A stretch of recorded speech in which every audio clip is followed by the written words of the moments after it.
दर्शक बंधु, जो मनुष्य बुधवार के दिन श्रद्धा, विश्वास और पूर्ण एकाग्रता के साथ भगवान श्री गणेश की इस पावन कथा को एक बार सुन लेता है, उसके जीवन में अटके हुए कार्य अपने आप चलने लगते हैं, उलझे हुए निर्णय स्पष्ट होने लगते हैं और मन में जो असमंजस बना रहता है वह धीरे धीरे शांत हो जाता है।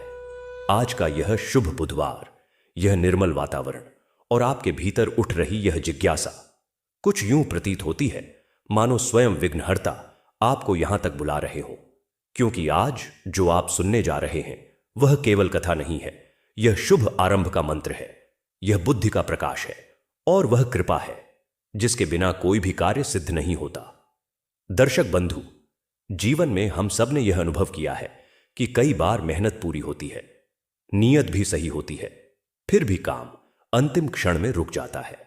कभी कागज अटक जाते हैं, कभी निर्णय गलत हो जाते हैं, कभी सही समय पर सही बात समझ नहीं आती। ऐसे क्षणों में मनुष्य बाहर कारण ढूंढता है, पर सनातन धर्म कहता है बाधा बाहर नहीं भीतर होती है, और उसी बाधा को दूर करने के लिए बुधवार के दिन गणेश जी की पूजा का विशेष महत्व बताया गया है। कहा गया है, जो मनुष्य बुधवार के दिन सच्चे मन से भगवान गणेश का स्मरण और पूजन करता है उसकी बुद्धि स्थिर होने लगती है, वाणी में मधुरता आती है और मन में वह धैर्य जन्म लेता है जो सही निर्णय का आधार बनता है। जिस घर में बुधवार के दिन गणपति की आराधना होती है वहां अनावश्यक कलह शांत हो जाती है, संतान की पढ़ाई में एकाग्रता बढ़ती है, व्यापार में धीरे धीरे स्थिरता आती है और नौकरी में सम्मान के मार्ग खुलने लगते हैं। दर्शक बंधु, गणेश जी केवल विघ्न हटाने वाले नहीं हैं, वे यह भी सिखाते हैं कि जीवन में हर विघ्न किसी शिक्षा के साथ आता है। वे जल्दबाजी से नहीं, समझदारी से आगे बढ़ना सिखाते हैं और जिस दिन मनुष्य में यह समझ जाग जाती है उस दिन उसका भाग्य भी उसी दिशा में मुड़ने लगता है। यह कथा सुनते सुनते मन अपने आप आगे बढ़ना चाहता है।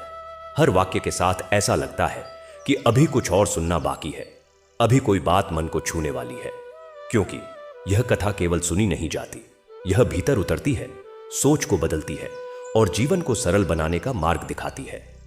पर दर्शक बंधु, एक बात विशेष रूप से स्मरण रखिए, गणेश जी की कथा को अधूरा छोड़ देना शुभ आरंभ को बीच में ही रोक देना है, क्योंकि विघ्नहर्ता की कृपा पूर्ण तभी होती है जब कथा पूरी सुनी जाए। संभव है आगे आने वाला ही कोई भाव आपकी वर्षों पुरानी उलझन को सुलझा दे। जो लोग नियमित रूप से बुधवार के दिन गणेश जी की पूजा करते हैं वे कहते हैं कि उनके जीवन में निर्णय गलत नहीं होते, कार्य बार बार नहीं बिगड़ते और जो चीजें पहले असंभव लगती थीं वे सहज रूप से पूरी होने लगती हैं। यह कोई चमत्कार नहीं दर्शक बंधु, यह गणपति की शांत, स्थिर और स्थायी कृपा है।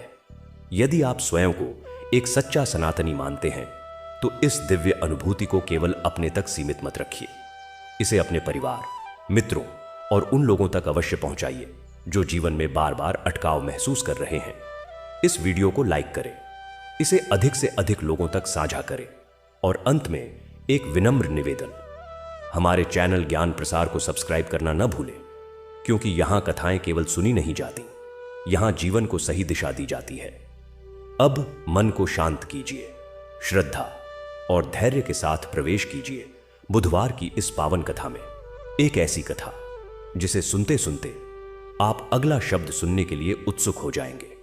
एक ऐसी कथा जो आपके हर नए आरंभ को भगवान गणेश की कृपा से सदैव मंगलमय बना देगी। एक समय की बात है, गोलोक धाम के समीप एक सुंदर गांव था जिसका नाम था शांतिपुर।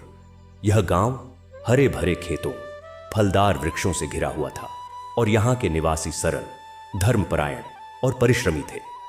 गांव के बीचों बीच एक प्राचीन और विशाल पीपल का वृक्ष था जिसके नीचे एक छोटा सा मंदिर था।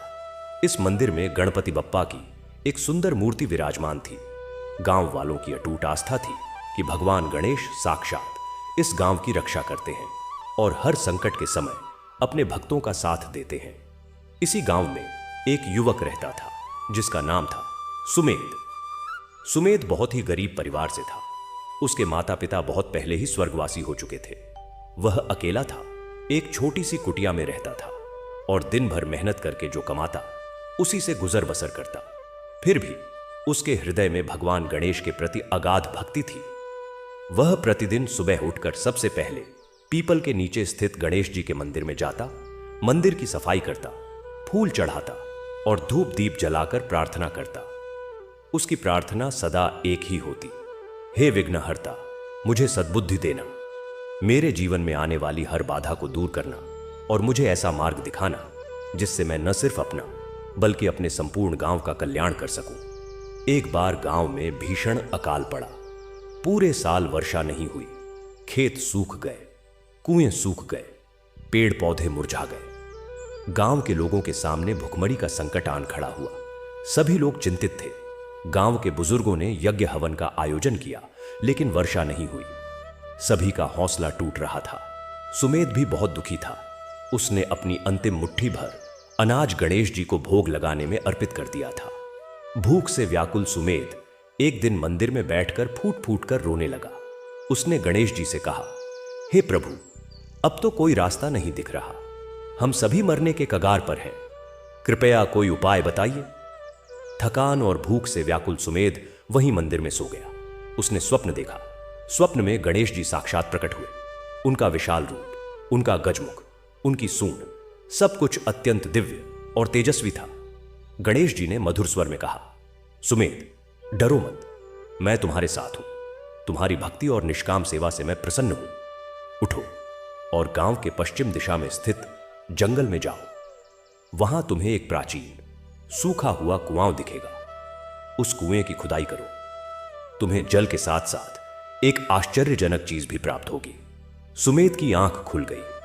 उसे विश्वास नहीं हुआ, लेकिन हृदय में आशा की एक किरण जगी।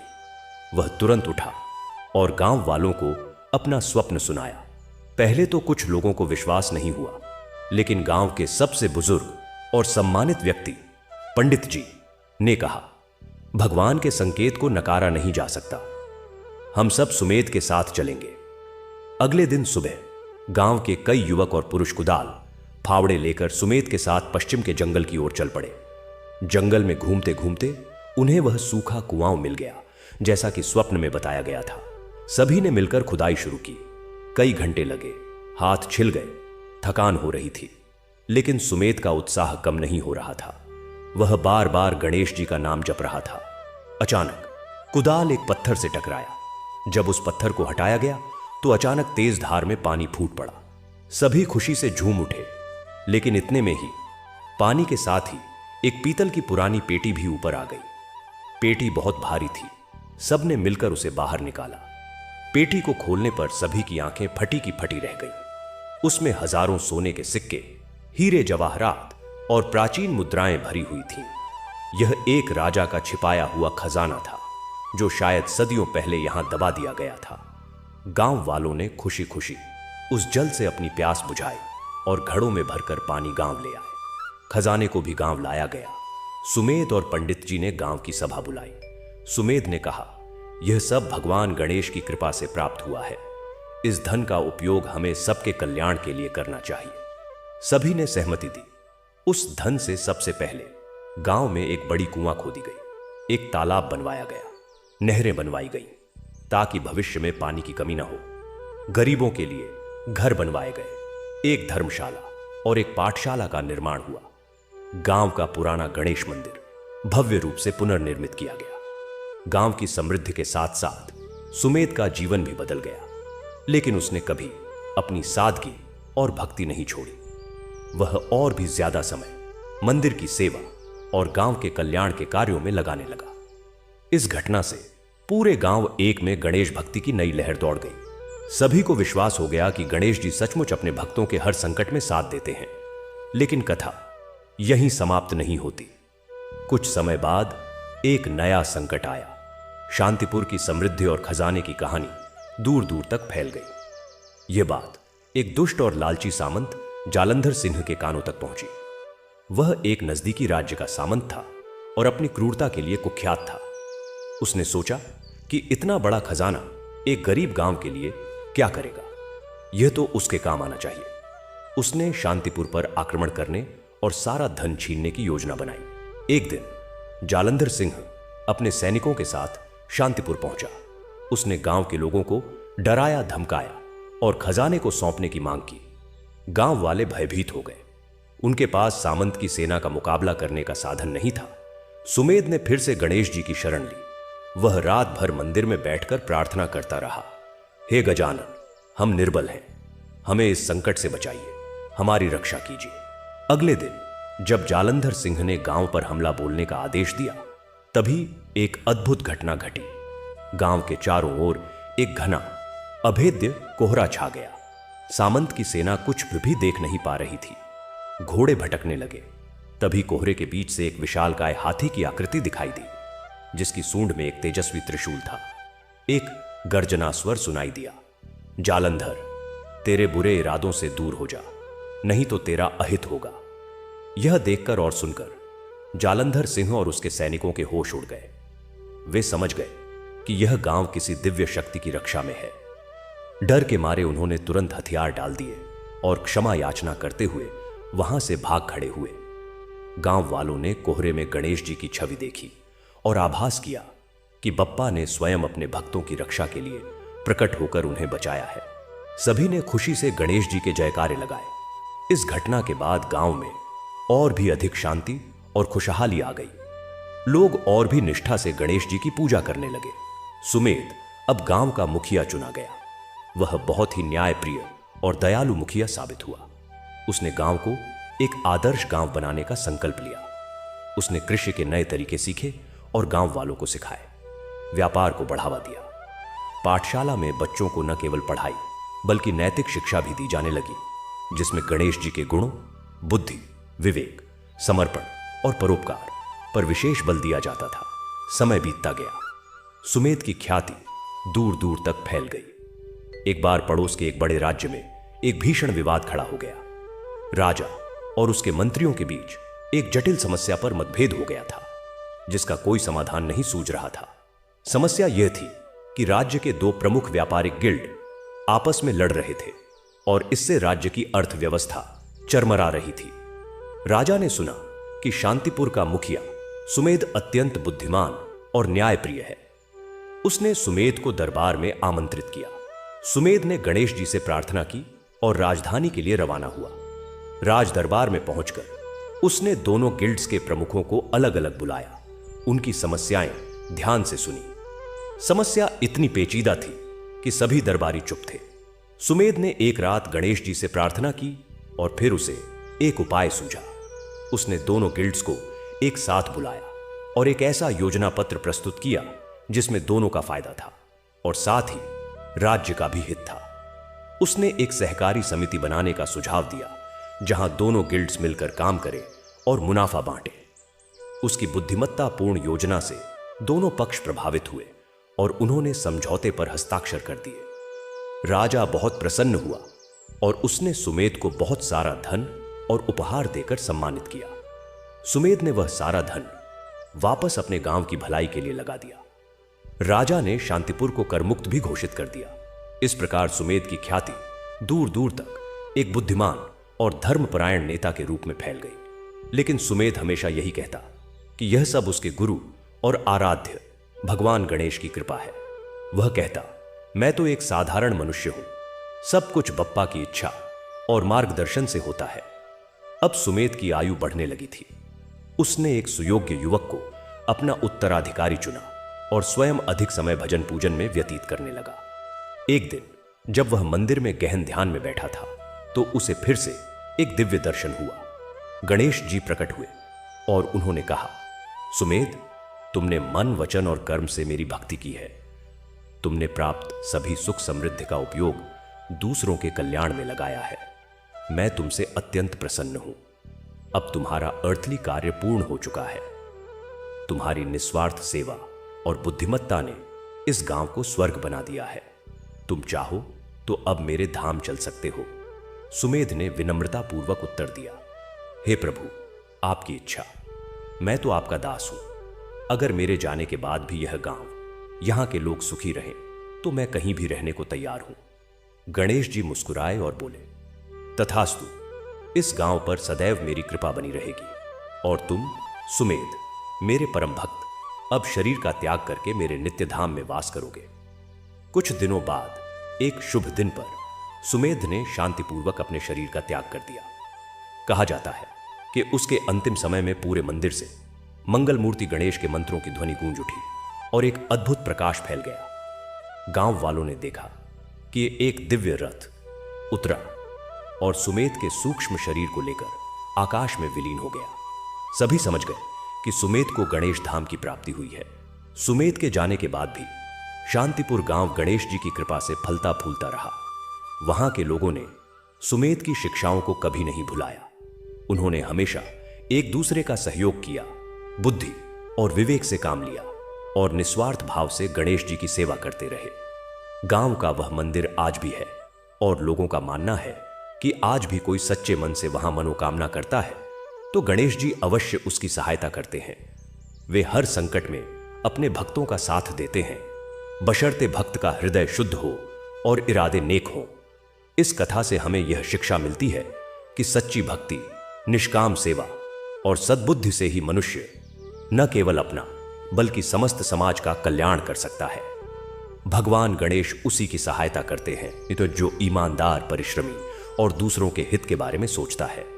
विघ्नहर्ता स्वयं आकर उसके सारे विघ्न हर लेते हैं और उसे जीवन में सफलता के शिखर तक पहुंचाते हैं। जय श्री गणेश। और इस प्रकार शांतिपुर गांव की कथा आगे बढ़ती है। सुमेध के पश्चात भी गांव में अनेक पीढ़ियां आईं और गईं। हर पीढ़ी ने गणेश जी की कृपा को अपने अपने ढंग से अनुभव किया। सुमेध के वंशजों ने गांव की परंपराओं को आगे बढ़ाया। उनमें से एक था विजय। विजय बचपन से ही अत्यंत कुशाग्र बुद्धि का था, लेकिन उसमें अहंकार की थोड़ी सी भावना आ गई थी।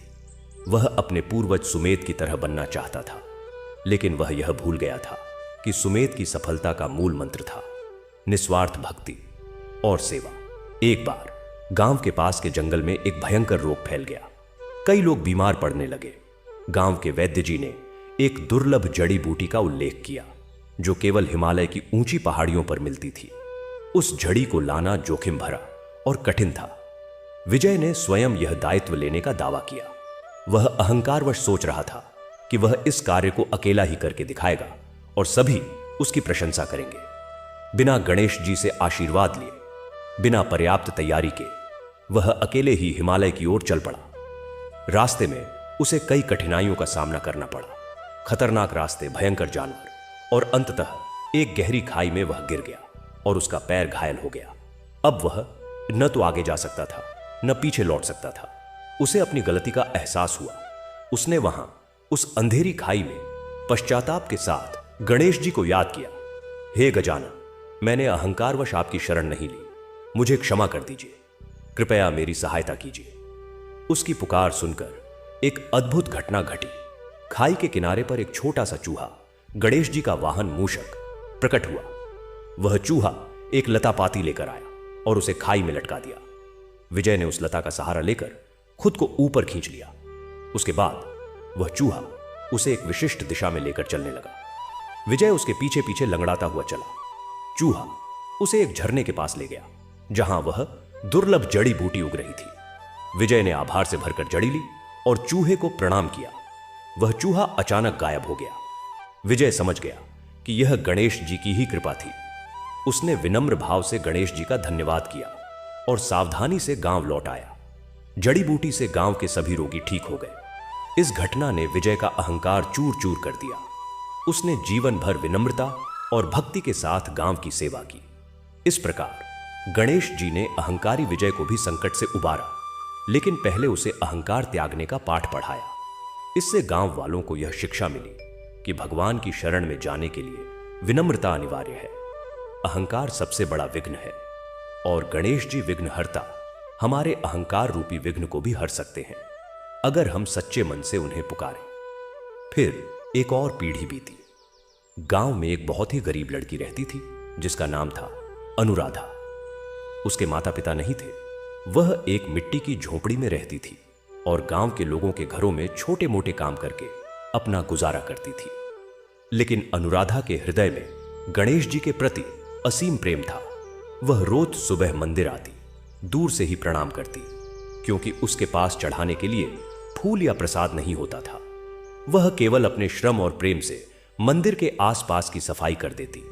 पत्ते बुहार देती। एक बार गांव में भगवान गणेश का बड़ा उत्सव था। सभी लोग नए वस्त्र और सुंदर भोग लेकर आ रहे थे। अनुराधा के पास कुछ भी नहीं था। उसने सोचा, कम से कम एक पत्ता तो चढ़ा दूं।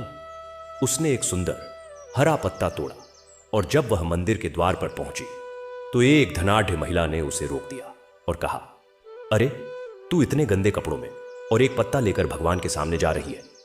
हट जा, पहले स्नान कर, अच्छे वस्त्र पहन, तब आना। अनुराधा का हृदय टूट गया। वह वापस लौट आई और नदी किनारे जाकर फूट फूट कर रोने लगी। उसने गणेश जी से कहा, हे पिता, मेरे पास आपको चढ़ाने के लिए कुछ भी नहीं है। मेरा प्रेम ही मेरी एकमात्र पूंजी है। क्या आप मेरे प्रेम को स्वीकार करेंगे? उसकी आंखों से आंसुओं की बूंदें नदी के पानी में गिरी। तभी एक चमत्कार हुआ। नदी का जल चमक उठा और उसमें से सैकड़ों सुंदर सफेद कमल के फूल प्रकट हो गए। अनुराधा चकित रह गई। उसने एक कमल का फूल तोड़ा और खुशी खुशी मंदिर की ओर भागी। मंदिर पहुंचकर उसने देखा कि मूर्ति के सामने सभी भोग और फूल रखे हुए हैं। उसने विनम्रता से अपना एक कमल का फूल चढ़ाया। तभी पुजारी जी ने देखा कि गणेश जी की मूर्ति ने अपनी सूंड उठाई और अनुराधा के द्वारा चढ़ाए गए उस एक कमल के फूल को अपनी सूंड में ले लिया। बाकी सारे महंगे फूल और भोग वहीं पड़े रह गए। सभी लोग आश्चर्यचकित रह गए। उस धनाढ़ महिला को अपनी गलती का एहसास हुआ और उसने अनुराधा से क्षमा मांगी। गणेश जी ने सबके सामने यह प्रमाणित कर दिया कि वह भक्त के भाव को देखते हैं, उसकी दौलत को नहीं। अनुराधा का निस्वार्थ प्रेम और श्रद्धा उन्हें सबसे प्रिय लगी। इस घटना के बाद गांव के लोगों ने कभी किसी गरीब या साधनहीन भक्त को तुच्छ नहीं समझा। अनुराधा की देखभाल गांव वालों ने मिलकर की और बाद में वह मंदिर की मुख्य सेविका बनी।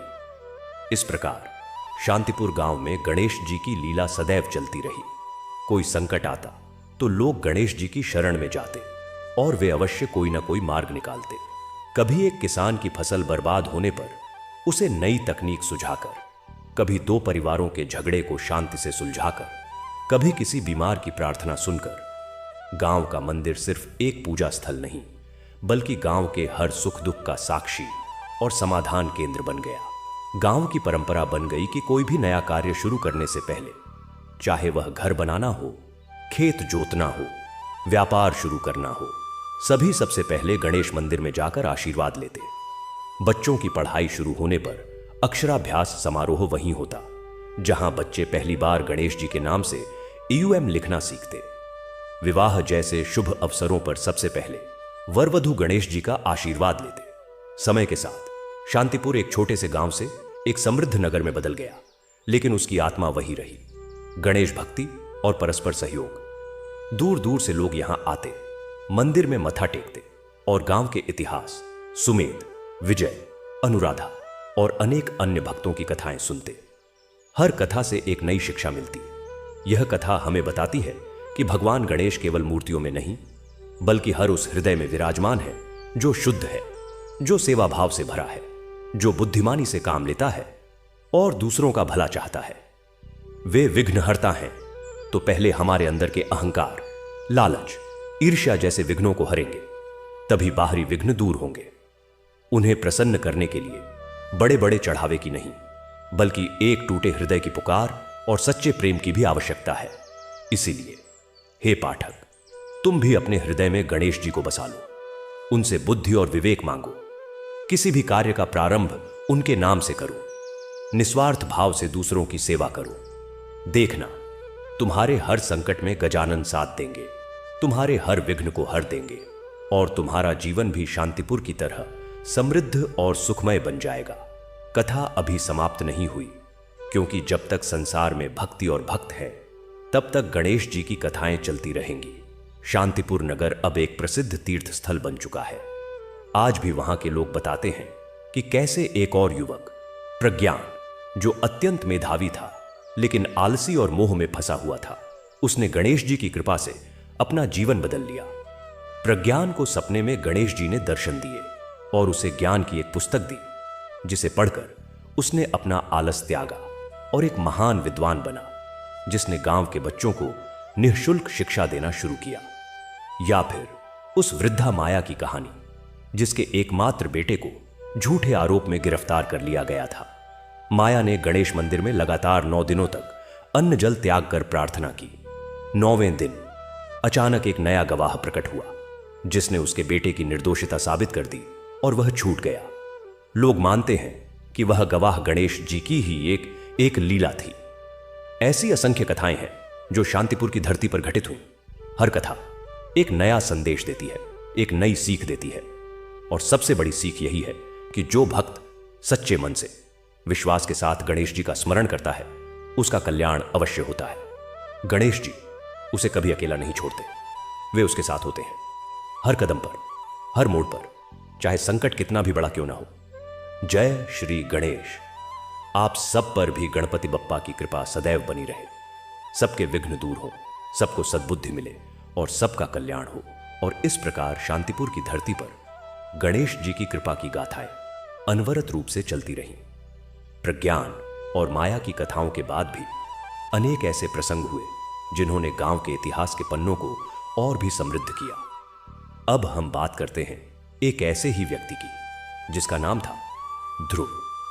ध्रुव एक कुम्हार था। उसका परिवार पीढ़ियों से मिट्टी के बर्तन बनाने का काम करता आया था। ध्रुव के हाथों में वह कला कूट कूट कर भरी हुई थी। वह ऐसे बर्तन बनाता कि मानो मिट्टी में जान आ गई हो। लेकिन ध्रुव के सामने एक बड़ी समस्या थी। पिछले कुछ समय से उसके बनाए बर्तनों में एक अजीब सी खामी आ गई थी। चाहे वह कितनी भी मेहनत से बर्तन बनाए, भट्ठे में पकाते समय वे या तो टूट जाते या फिर उनका रंग वैसा नहीं आता जैसा वह चाहता। इससे उसकी आय घट गई थी और उसके परिवार के सामने कठिनाइयां आने लगी थी। ध्रुव ने हर उपाय किया, मिट्टी बदली, भट्ठे का तापमान बदला, नए डिजाइन आजमाए, लेकिन सफलता नहीं मिली। वह निराश और हताश हो चला था। एक दिन उसकी पत्नी सुशीला ने कहा, प्रभु गणेश तो सर्वव्यापक है, वह मिट्टी के भी सृष्टा है, तुम क्यों नहीं उनकी शरण में जाते? शायद वे तुम्हारी इस कला में फिर से प्राण फूंक दें। ध्रुव को यह सुझाव अच्छा लगा। अगले दिन सुबह वह गणेश मंदिर गया। उसने वहां बैठकर अपनी सारी व्यथा गणेश जी को सुनाई। हे मोदक प्रिय, मेरी कला मेरी जीविका है, लेकिन अब वह मुझसे दूर होती जा रही है। मुझे समझ नहीं आ रहा कि मैं क्या गलती कर रहा हूं। कृपया मुझे मार्गदर्शन दीजिए। मैं आपके चरणों में अपनी इस कला का प्रथम अर्पण करता हूं। इतना कहकर ध्रुव ने अपने साथ लाई हुई मिट्टी से वहीं मंदिर के प्रांगण में बैठकर एक छोटी सी गणेश प्रतिमा बनानी शुरू की। उसका मन एकाग्र था, हाथ स्थिर थे। वह अपनी पूरी श्रद्धा और कौशल से उस मूर्ति को गढ़ रहा था। घंटों बीत गए, लेकिन ध्रुव को थकान का आभास तक नहीं हुआ। जब मूर्ति तैयार हुई तो वह अद्भुत थी, इतनी सजी कि देखने वालों को लगता कि अभी बोल पड़ेगी। ध्रुव ने वह मूर्ति गणेश जी के मुख्य विग्रह के समक्ष रख दी और प्रार्थना की। तभी एक अद्भुत घटना घटी। मंदिर का मुख्य पुजारी, जो उसे देख रहा था, वहां आया और बोला, ध्रुव, तुम्हारी यह मूर्ति देखकर मुझे एक बात याद आई। कई वर्ष पहले एक संत यहां आए थे और उन्होंने कहा था कि इस गांव की मिट्टी में एक विशेष प्रकार की खनिज सामग्री है जो अत्यधिक तापमान पर बर्तनों को भंगुर बना देती है। उन्होंने एक विधि बताई थी कि मिट्टी में नदी के रेत और एक विशेष प्रकार की बजरी को एक निश्चित अनुपात में मिलाने से यह दोष दूर हो जाता है। उस संत ने यह भी कहा था कि यह रहस्य एक दिन एक सच्चे भक्त के सामने प्रकट होगा। ध्रुव आश्चर्यचकित रह गया। पुजारी ने उसे वह स्थान दिखाया जहां वह विशेष बजरी मिलती थी। ध्रुव ने नए सिरे से मिट्टी तैयार की, उसमें वह बजरी और रेत मिलाई और फिर बर्तन बनाए। जब वे बर्तन भट्ठे में पकाए गए तो वे न केवल पूरी तरह सुरक्षित निकले, बल्कि उनका रंग एक अद्भुत सुनहरी आभा लिए हुए था, जैसे सोना चमक रहा हो। यह देखकर पूरा गांव दंग रह गया। ध्रुव के बर्तनों की मांग दूर दूर के राज्यों तक होने लगी। राजाओं और महाराजाओं के दरबार में उसके बर्तनों की धूम मच गई। लेकिन ध्रुव ने कभी अपनी कला का अहंकार नहीं किया। वह हमेशा कहता, यह सब गणेश जी की कृपा है, उन्होंने ही मुझे यह रहस्य बताया और मेरी कला को नया जीवन दिया। ध्रुव ने अपनी आय का एक बड़ा हिस्सा गांव के विकास और मंदिर के जीर्णोद्धार में लगाया। उसने गांव के अन्य कुम्हारों को भी वह तकनीक सिखाई जिससे पूरे गांव की समृद्धि बढ़ गई। शांतिपुर के मिट्टी के बर्तन दूर दूर तक प्रसिद्ध हो गए और गणेश कुंभ के नाम से जाने जाने लगे। इस प्रकार गणेश जी ने न केवल एक कुम्हार की व्यक्तिगत समस्या का समाधान किया, बल्कि पूरे गांव के एक उद्योग को ही नया रूप दे दिया। इस घटना के कुछ वर्षों बाद शांतिपुर में एक नई चुनौती आई। गांव के पास से गुजरने वाली नदी, जो गांव की जीवन रेखा थी, का रुख बदलने लगा था। बाढ़ के मौसम में वह गांव की ओर मुड़ जाती थी, जिससे बहुत नुकसान होता था, और गर्मियों में सूख जाती थी, जिससे पानी की कमी हो जाती थी। गांव के इंजीनियर और बुजुर्ग इसका कोई हल नहीं निकाल पा रहे थे। एक बार फिर गांव वालों ने गणेश जी से प्रार्थना की। उस समय गांव के मुखिया थे वीरेंद्र, जो सुमेध के वंशज थे और उन्हीं की तरह बुद्धिमान और धर्मपरायण थे। वीरेंद्र ने गांव की एक सभा बुलाई और कहा, हम सब मिलकर गणेश जी से प्रार्थना करेंगे और साथ ही हमें अपनी बुद्धि और श्रम से भी कुछ उपाय सोचना होगा।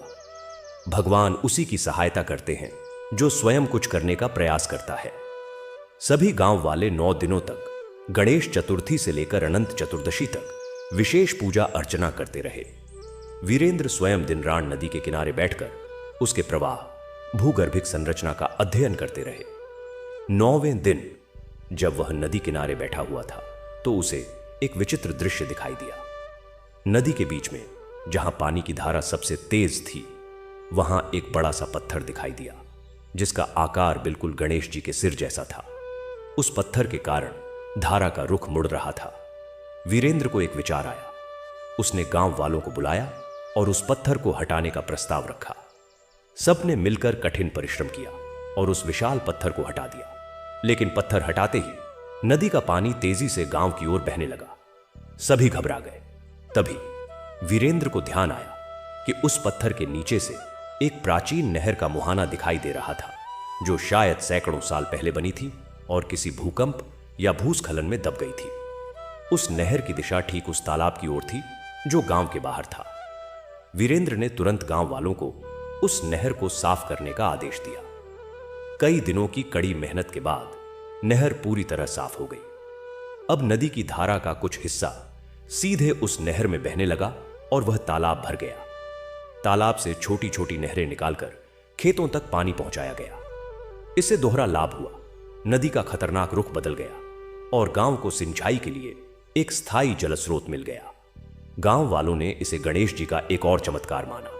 उनका विश्वास और दृढ़ हुआ कि जो भक्त सच्चे मन से प्रार्थना करते हुए अपना कर्तव्य निभाता है, गणेश जी उसके लिए मार्ग अवश्य प्रशस्त करते हैं। इस नहर की खोज ने गांव के इतिहास में एक नया अध्याय जोड़ दिया। पुरातत्वविदों ने आकर बताया कि यह नहर एक प्राचीन और उन्नत सभ्यता का हिस्सा थी, जो जल प्रबंधन में निपुण थी। शांतिपुर अब केवल एक धार्मिक स्थल ही नहीं, बल्कि ऐतिहासिक और सांस्कृतिक महत्व का स्थल भी बन गया। दूर दूर से लोग इसे देखने आने लगे। अब हम शांतिपुर के एक और पात्र की कहानी की ओर मुड़ते हैं, ललिता। ललिता एक युवती थी, अत्यंत सुंदर और गुणवान। वह संगीत और नृत्य में निपुण थी। उसका हृदय भी गणेश भक्ति से भरा हुआ था। वह प्रतिदिन मंदिर में आकर गणेश जी के समक्ष अपने वीणा के मधुर स्वर में भजन गाती थी। ललिता की इच्छा थी कि वह गणेश जी की भक्ति में अपना सारा जीवन समर्पित कर दे, लेकिन उसके माता पिता उसका विवाह करना चाहते थे। उन्होंने एक धनाढ्य परिवार में रिश्ता तय कर दिया। ललिता व्यथित थी। वह नहीं चाहती थी कि विवाह के बाद उसकी भक्ति और साधना में कोई बाधा आए। एक रात जब वह मंदिर में अकेली बैठकर गणेश जी से प्रार्थना कर रही थी, तो उसने निश्चय किया कि वह अपनी इच्छा भगवान के समक्ष रखेगी। उसने एक पत्र लिखा, जिसमें उसने अपनी भक्ति और इच्छा का विवरण दिया था, और वह पत्र गणेश जी की मूर्ति के समक्ष रख दिया। उसने कहा, हे विघ्नहर्ता, अगर मेरी भक्ति सच्ची है और अगर आपकी इच्छा है कि मैं आपकी सेवा में ही रहूं, तो कृपया कोई चिन्ह दीजिए, नहीं तो मैं अपने माता पिता की इच्छा का पालन करूंगी। अगले दिन एक अद्भुत घटना घटी।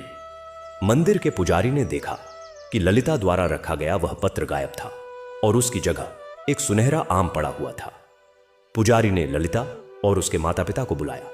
जैसे ही ललिता के पिता ने वह आम उठाया, आम स्वतः ही फट गया और उसमें से एक पर्ची निकली, जिस पर लिखा था, मेरी भक्ति में तल्लीन रहो, सेवा ही सर्वोच्च साधना है, तुम्हारा विवाह उसी से होगा जो तुम्हारी भक्ति को समझेगा और साथ देगा। ललिता और उसके माता पिता आश्चर्यचकित रह गए। उसी रात ललिता के पिता ने स्वप्न देखा।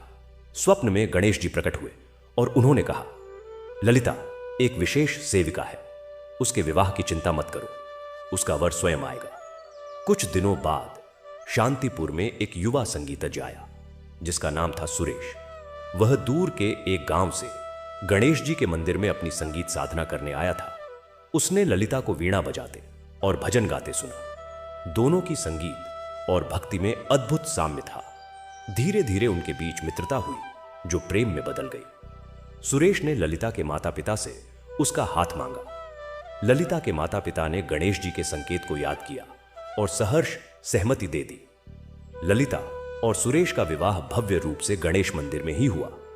दोनों ने मिलकर मंदिर में एक संगीत और नृत्य विद्यालय की स्थापना की जहां बच्चों को भक्तिपूर्ण संगीत और नृत्य सिखाया जाता था। उन्होंने गणेश जी के विभिन्न रूपों पर आधारित नृत्य नाटिकाएं तैयार की जो दूर दूर तक प्रसिद्ध हुईं। इस प्रकार गणेश जी ने न केवल ललिता की इच्छा पूरी की बल्कि उसे एक ऐसा जीवन साथी दिया जो उसकी भक्ति और कला में सहभागी बना और उन दोनों के माध्यम से भक्ति संगीत की एक नई परंपरा का सूत्रपात किया। इन सभी घटनाओं से शांतिपुर का महत्व दिन प्रतिदिन बढ़ता गया। अब यह केवल एक गांव या नगर नहीं बल्कि एक पवित्र तीर्थ और सांस्कृतिक केंद्र बन चुका था। यहां आने वाले हर यात्री को शांति और आध्यात्मिक ऊर्जा का अनुभव होता था। मंदिर का विस्तार हुआ। एक धर्मशाला, एक अन्न क्षेत्र, एक आयुर्वेदिक चिकित्सालय और एक बड़ा पुस्तकालय बना। गांव के हर कार्य की शुरुआत गणेश वंदना से होती थी, लेकिन फिर एक बार एक नई चुनौती आई। एक दुष्ट तांत्रिक रक्तबीज जो काले जादू और तंत्र मंत्र में माहिर था ने शांतिपुर की ख्याति सुनी। उसके मन में ईर्ष्या और लालच जाग उठा। उसने सोचा कि अगर वह इस पवित्र स्थल की शक्ति को नियंत्रित कर ले तो वह अजेय हो जाएगा। रक्तबीज ने शांतिपुर के बाहर एक जंगल में डेरा जमाया और काले जादू के जरिए गांव पर कुछ अजीब घटनाओं का सिलसिला शुरू कर दिया। अचानक गांव के कुछ लोग रहस्यमय बीमारियों से ग्रस्त होने लगे। मवेशी मरने लगे। फसलों में अजीब अजीब कीड़े लग गए। गांव में एक भय का वातावरण छा गया। गांव के लोग फिर से गणेश मंदिर में एकत्र हुए। वीरेंद्र ने सभा बुलाई। एक बूढ़े साधु जो उस समय गांव में ठहरे हुए थे ने कहा, यह किसी दुष्ट तांत्रिक का कुप्रभाव है। उसने इस स्थान की पवित्र ऊर्जा को भंग करने का प्रयास किया है। लेकिन घबराओ मत, जहां गणेश विराजमान है वहां किसी काले जादू का प्रभाव नहीं पड़ सकता। हमें एक विशेष अनुष्ठान करना होगा, महागणपति अथर्व शीर्ष का पाठ, लगातार 108 ब्राह्मणों द्वारा 108 दिनों तक। यह एक बहुत बड़ा और खर्चीला अनुष्ठान था, लेकिन गांव वालों ने हिम्मत नहीं हारी। सभी ने मिलकर धन एकत्र किया। दूर दूर से ज्ञानी ब्राह्मणों को बुलाया गया। मंदिर परिसर में एक विशाल यज्ञशाला बनाई गई। अनुष्ठान शुरू हुआ। प्रतिदिन 108 ब्राह्मण 108 बार महागणपति अथर्व शीर्ष का पाठ करते और एक महायज्ञ होता। गांव के सभी लोग, चाहे वे किसी भी जाति या वर्ग के हों, इस अनुष्ठान में भाग लेते। सुमेध के वंशज वीरेंद्र स्वयं यज्ञ की व्यवस्था में जुटे रहते। ललिता और सुरेश भजन कीर्तन से वातावरण को भक्तिमय बनाए रखते। ध्रुव ने विशेष रूप से यज्ञ के लिए बर्तन बनाए। पूरा गांव एकजुट हो गया। रक्तबीज ने अपने काले मंत्रों से इस अनुष्ठान में बाधा डालने की कोशिश की, लेकिन हर बार उसकी शक्ति विफल हो जाती। कहते हैं कि अनुष्ठान के दौरान मंदिर से एक तेजस्वी ज्योति निकलकर जंगल की ओर गई और रक्तबीज के डेरे को जलाकर राख कर दिया। रक्तबीज भागने में सफल हो गया, लेकिन उसका अहंकार चूर चूर हो गया। उसने महसूस किया कि दिव्य शक्ति के सामने उसका तंत्र मंत्र कुछ भी नहीं है। कुछ लोग कहते हैं कि बाद में रक्तबीज वापस आया और गणेश जी की शरण में आ गया तथा एक साधारण भक्त के रूप में जीवन व्यतीत करने लगा। 108 दिनों के अनुष्ठान के पश्चात गांव में फिर से शांति और समृद्धि लौट आई। रहस्यमय बीमारियां ठीक हो गईं, मवेशी स्वस्थ हो गए, फसलें लहलहाने लगी। इस अनुष्ठान ने न केवल गांव को एक संकट से उबारा, बल्कि गांव वालों की एकजुटता, आपसी प्रेम और भक्ति को और भी मजबूत किया। यह अनुष्ठान अब हर 12 वर्ष में एक बार शांतिपुर में होने लगा और इसे महागणपति महोत्सव के नाम से जाना जाने लगा, जिसमें हजारों श्रद्धालु देश विदेश से आते हैं। इस महोत्सव ने शांतिपुर को एक अंतर्राष्ट्रीय पहचान दिला दी। विदेशों से भी लोग यहां आकर गणेश जी की भक्ति में लीन होने लगे। गांव में अनेक भाषाएं बोली जाने लगी, अनेक संस्कृतियों का मिलन होने लगा, लेकिन सबका केंद्र बिंदु एक ही रहा, गणेश जी।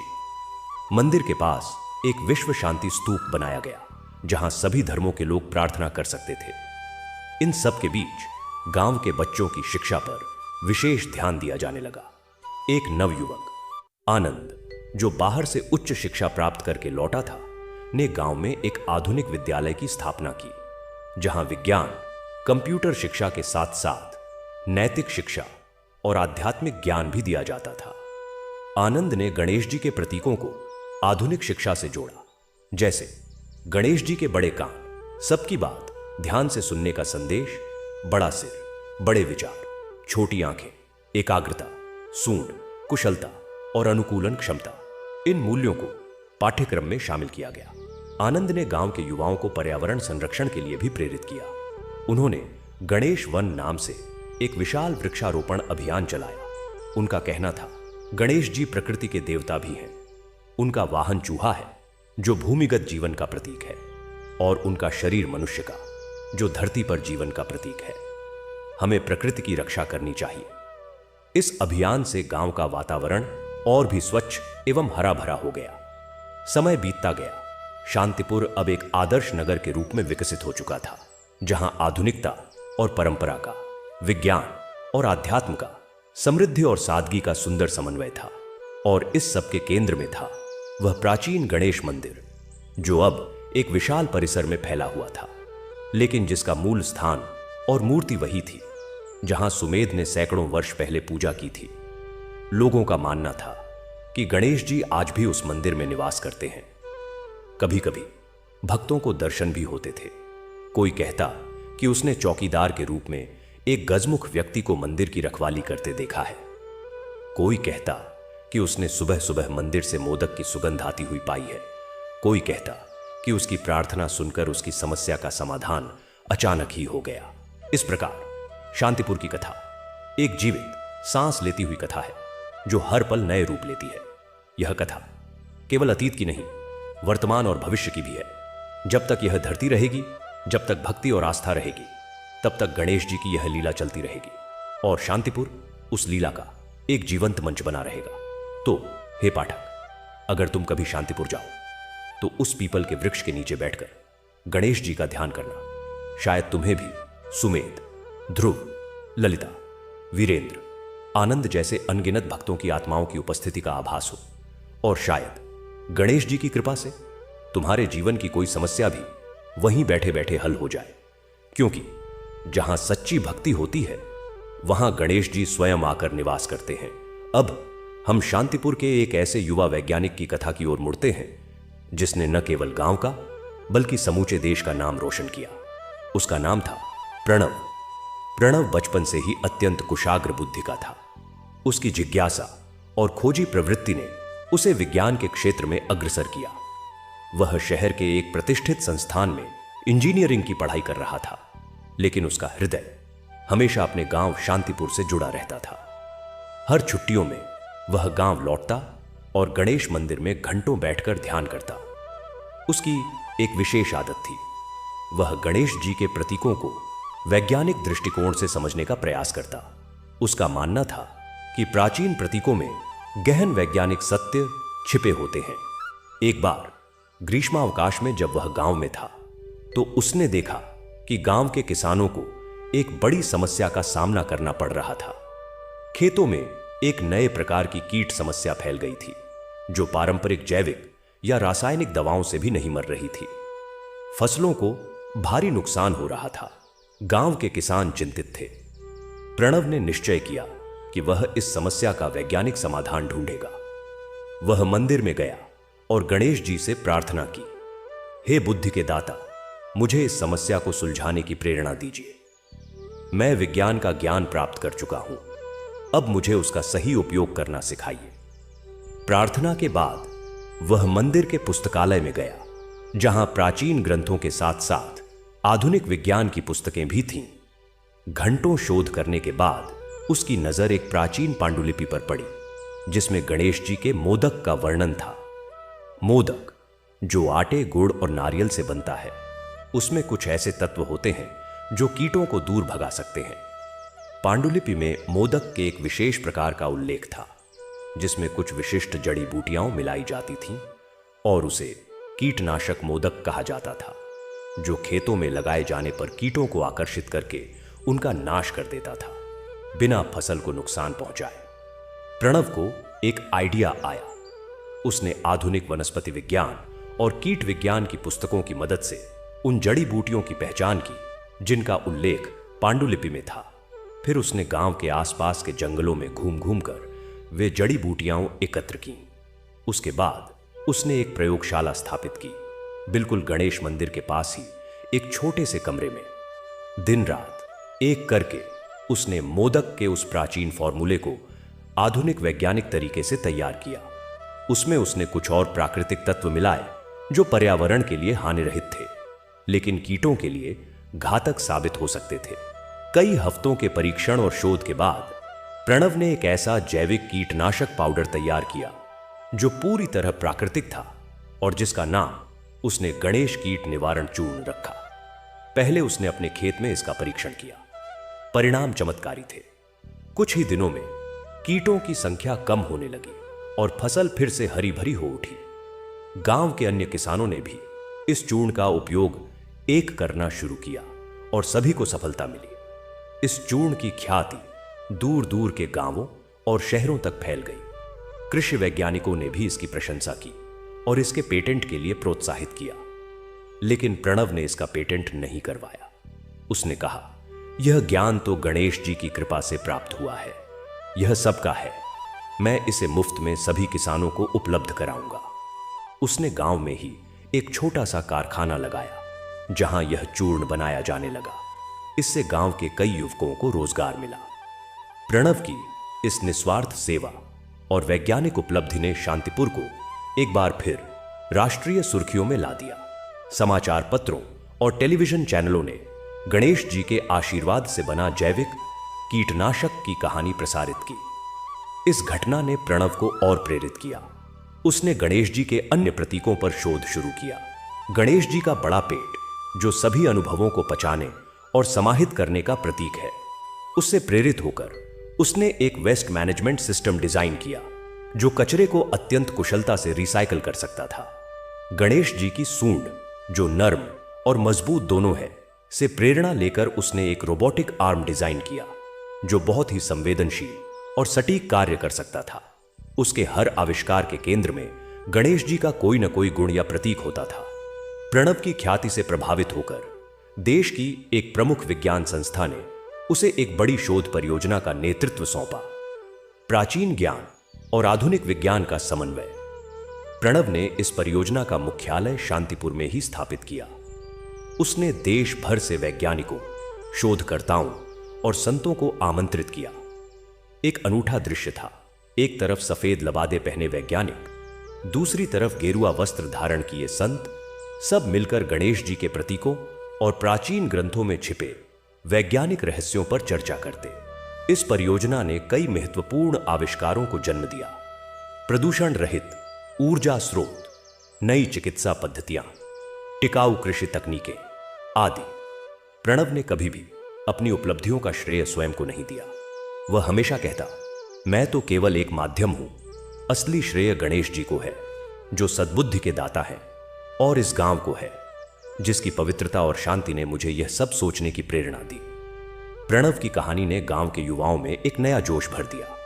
अब वे केवल पारंपरिक व्यवसायों तक ही सीमित नहीं रहना चाहते थे। वे विज्ञान, तकनीक, कला, साहित्य, हर क्षेत्र में आगे बढ़ने लगे, लेकिन उनकी नींव हमेशा गणेश भक्ति और नैतिक मूल्यों पर टिकी रही।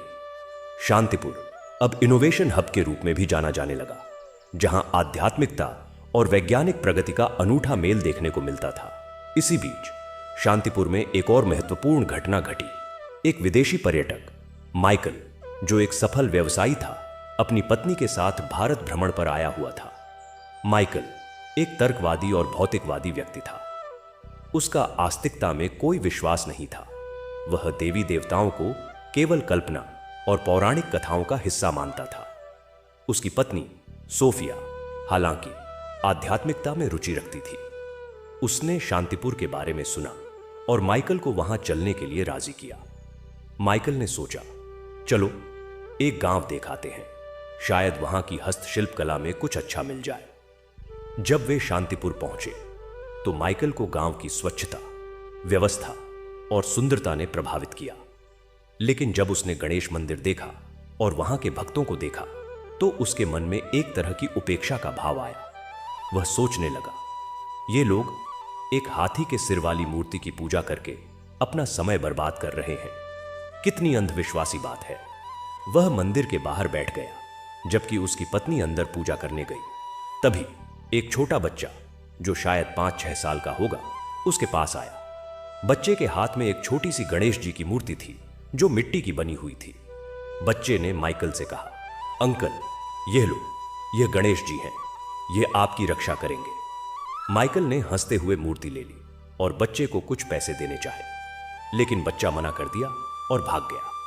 माइकल ने मूर्ति को उलट पलट कर देखा और अपने बैग में रख लिया। उस शाम जब वे अपने गेस्ट हाउस में लौटे तो माइकल को तेज सिरदर्द होने लगा। दवा लेने पर भी आराम नहीं मिला। रात को उसे एक विचित्र स्वप्न आया।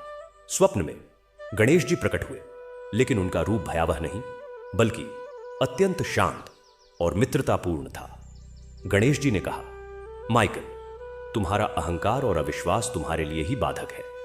मैं कोई हाथी का सिर नहीं बल्कि बुद्धि और विवेक का प्रतीक हूं।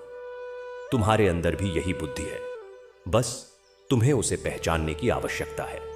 तुम्हारा सिरदर्द तुम्हारे अपने विचारों के टकराव का परिणाम है। इतना कहकर गणेश जी ने अपनी सूंड से माइकल के मस्तक को स्पर्श किया। माइकल की आंख खुल गई। उसका सिरदर्द गायब था। उसे एक अद्भुत शांति और स्पष्टता का अनुभव हुआ। वह समझ गया कि यह केवल एक स्वप्न नहीं था। अगली सुबह वह पूरी तरह बदला हुआ व्यक्ति था। उसने अपनी पत्नी को अपना अनुभव सुनाया और दोनों फिर से मंदिर गए। इस बार माइकल ने पूरे मन से गणेश जी के समक्ष नतमस्तक होकर प्रार्थना की। उसने महसूस किया कि मंदिर में एक अलौकिक शक्ति और शांति है जो उसने कभी अनुभव नहीं की थी। माइकल और सोफिया शांतिपुर में कई दिन रुके। उन्होंने गांव के लोगों से मिले, उनकी कहानियां सुनी, प्रणव के शोध केंद्र का दौरा किया, ललिता और सुरेश के संगीत विद्यालय में भजन सुने। माइकल का हृदय पूरी तरह परिवर्तित हो गया। उसने निश्चय किया कि वह अपने देश लौटकर शांतिपुर की तर्ज पर एक आध्यात्मिक वैज्ञानिक केंद्र स्थापित करेगा जहां पूर्व और पश्चिम का ज्ञान मिल सके। विदा लेते समय माइकल ने गांव के विकास कोष के लिए एक भारी राशि दान की। उसने कहा, यह गांव मेरे लिए एक तीर्थ बन गया है। यहां आकर मैंने जो शांति और ज्ञान प्राप्त किया है उसका मोल नहीं लगाया जा सकता। माइकल और सोफिया के जाने के बाद उन्होंने शांतिपुर को अंतर्राष्ट्रीय स्तर पर प्रचारित किया। विदेशों से आने वाले पर्यटकों की संख्या बढ़ गई, लेकिन गांव ने अपनी सादगी और पवित्रता को बनाए रखा। अब शांतिपुर के इतिहास में एक नया मोड़ आया। गांव की प्रसिद्ध और समृद्धि से प्रभावित होकर कुछ स्वार्थी तत्वों ने गांव पर अपनी नजर गड़ा दी। एक बड़ी कॉरपोरेट कंपनी मेगा टेक्नोलॉजीज, जो प्राकृतिक संसाधनों के दोहन में विश्वास रखती थी, ने शांतिपुर के आसपास के जंगलों और पहाड़ियों में दुर्लभ खनिजों का पता लगाया। कंपनी ने सरकार से इन खनिजों के खनन का लाइसेंस प्राप्त कर लिया। यह खबर जब गांव वालों को पता चली तो सभी में रोष फैल गया। उन्हें डर था कि खनन से पर्यावरण को भारी नुकसान होगा, जंगल नष्ट होंगे, नदी प्रदूषित होगी और गांव की पवित्रता और शांति भंग हो जाएगी। गांव के मुखिया, अब आदित्य, वीरेंद्र के पुत्र, ने एक विशाल सभा बुलाई। सभी गांव वाले, बुजुर्ग, युवा, महिलाएं सब एकत्र हुए। आदित्य ने कहा, यह हमारे अस्तित्व की लड़ाई है। हमें इस खनन को रोकना होगा, लेकिन हमें शांतिपूर्ण और कानूनी तरीके से लड़ना होगा। हम गणेश जी से प्रार्थना करेंगे और साथ ही हमें अपने अधिकारों के लिए आवाज उठानी होगी। गांव वालों ने फिर से गणेश जी की शरण ली, लगातार प्रार्थनाएं होने लगी। साथ ही आदित्य और प्रणव ने मिलकर ऑटो एक जन जागरण अभियान शुरू किया। उन्होंने खनन के दुष्परिणामों पर एक वैज्ञानिक रिपोर्ट तैयार की, जिसमें दिखाया गया कि इससे न केवल पर्यावरण बल्कि गांव के जल स्रोत और कृषि भी बर्बाद हो जाएंगे। उन्होंने इस रिपोर्ट को सरकार और मीडिया के सामने रखा। सोशल मीडिया पर एक विशाल अभियान चलाया गया, जिसमें macaque on save Shantipur hashtag trend करने लगा। मेगा टेक्नोलॉजीज ने गांव वालों को डराने धमकाने और लालच देने की कोशिश की। उन्होंने गांव के कुछ लोगों को ऊंचे पद और पैसे का लालच दिया, लेकिन शांतिपुर के लोग टस से मस नहीं हुए। उनकी एकजुटता और दृढ़ संकल्प देखकर कंपनी के अधिकारी हैरान रह गए। आखिरकार मामला अदालत में पहुंचा। अदालत में गांव वालों की तरफ से प्रणव ने वैज्ञानिक तथ्य पेश किए, आदित्य ने सामाजिक और सांस्कृतिक पहलू रखे और गांव के एक वकील ने कानूनी पक्ष रखा। मुकदमा लंबा चला। इस दौरान गांव वालों की आस्था ने एक और चमत्कार दिखाया। खनन शुरू होने वाले दिन जब कंपनी के बुलडोजर और मशीनें जंगल के किनारे पहुंची, तो एक अद्भुत दृश्य देखने को मिला। सैकड़ों हाथियों का एक झुंड अचानक जंगल से निकलकर आया और उन मशीनों के सामने खड़ा हो गया। हाथियों ने किसी को नुकसान नहीं पहुंचाया, लेकिन वे डटे रहे, मानो जंगल की रक्षा कर रहे हों। यह दृश्य देखकर कंपनी के कर्मचारी डर गए और उन्होंने काम रोक दिया। समाचार पत्रों में खबर छपी, गजराज भगवान गणेश के संदेशवाहक बने, शांतिपुर की रक्षा के लिए आए हाथियों का झुंड। यह घटना पूरे देश में चर्चा का विषय बन गई। लोग इसे गणेश जी की सीधी दिव्य हस्तक्षेप मानने लगे। अदालत ने भी इस घटना और गांव वालों के तर्कों को गंभीरता से लिया। आखिरकार न्यायालय ने फैसला सुनाया कि पर्यावरण संरक्षण और सांस्कृतिक विरासत का महत्व आर्थिक लाभ से ऊपर है। खनन का लाइसेंस रद्द कर दिया गया और शांतिपुर के आसपास के क्षेत्र को पवित्र पारिस्थितिकी क्षेत्र घोषित कर दिया गया, जहां किसी भी प्रकार का विनाशकारी उद्योग स्थापित नहीं किया जा सकता था। गांव वालों की जीत हुई। उनकी एकजुटता, दृढ़ विश्वास और शांतिपूर्ण संघर्ष ने एक बड़ी कॉरपोरेट शक्ति को हरा दिया था। इस जीत ने शांतिपुर को एक प्रतीक बना दिया, पर्यावरण संरक्षण और सांस्कृतिक विरासत की रक्षा का प्रतीक। देश भर के पर्यावरण कार्यकर्ता और सामाजिक कार्यकर्ता शांतिपुर आने लगे, यह सीखने के लिए कि कैसे एक छोटा सा गांव इतनी बड़ी लड़ाई जीत सकता है। इस जीत के बाद शांतिपुर ने ग्रीन शांतिपुर अभियान की शुरुआत की। सौर ऊर्जा को बढ़ावा दिया गया, प्लास्टिक मुक्त गांव बनाया गया, जैविक खेती को और प्रोत्साहन मिला। गांव ने खुद को पूरी तरह आत्मनिर्भर बना लिया था। अब यहां बिजली, पानी, शिक्षा, स्वास्थ्य सभी सुविधाएं उच्च स्तर की थीं, लेकिन प्रकृति के साथ सामंजस्य बनाकर अब हम शांतिपुर के वर्तमान और भविष्य की ओर देखते हैं। गांव अब एक आदर्श ग्राम के रूप में विख्यात है। यहां की युवा पीढ़ी, जो प्रणव, आदित्य जैसे नेतृत्व में पली बड़ी है, अब नए आयाम स्थापित कर रही है।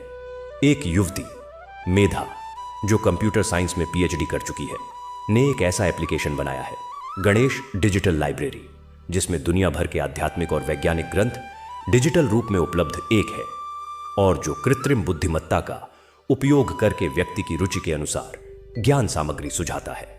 एक अन्य युवक, राहुल, ने गणेश आर्ट स्टूडियो खोला है, जहां पारंपरिक कला और आधुनिक डिजिटल आर्ट का मेल करके अद्भुत कलाकृतियां बनाई जाती है। गांव में अब एक वैश्विक शांति सम्मेलन आयोजित किया जाता है, जिसमें दुनिया भर के धर्मगुरु, वैज्ञानिक, दार्शनिक और राजनीतिज्ञ भाग लेते हैं।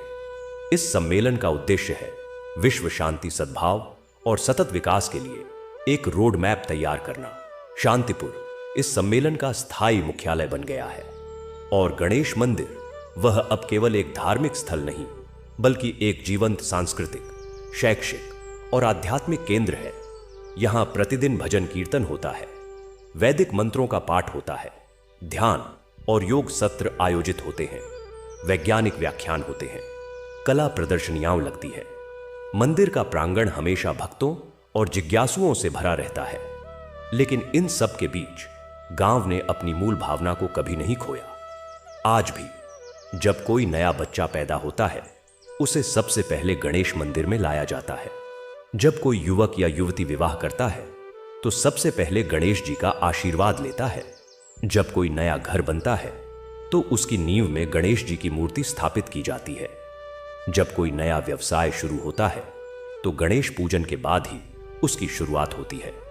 गांव के बुजुर्ग अक्सर कहते हैं, जब तक यह मंदिर है, जब तक गणेश जी की कृपा है, तब तक शांतिपुर रहेगा, और जब तक शांतिपुर रहेगा तब तक दुनिया को यह संदेश मिलता रहेगा कि ये ईमानदारी, भक्ति, बुद्धिमत्ता और एकजुटता से हर संकट पर विजय पाई जा सकती है। इस प्रकार शांतिपुर की कथा एक जीवित नदी की तरह है जो निरंतर बहती रहती है, नए नए रूप धारण करती है, नए नए किनारों को सींचती है, लेकिन उसका स्रोत वही रहता है, गणेश जी की अनंत कृपा। यह कथा हमें यही सिखाती है कि भगवान की शरण में जाना कमजोरी नहीं बल्कि सबसे बड़ी शक्ति है।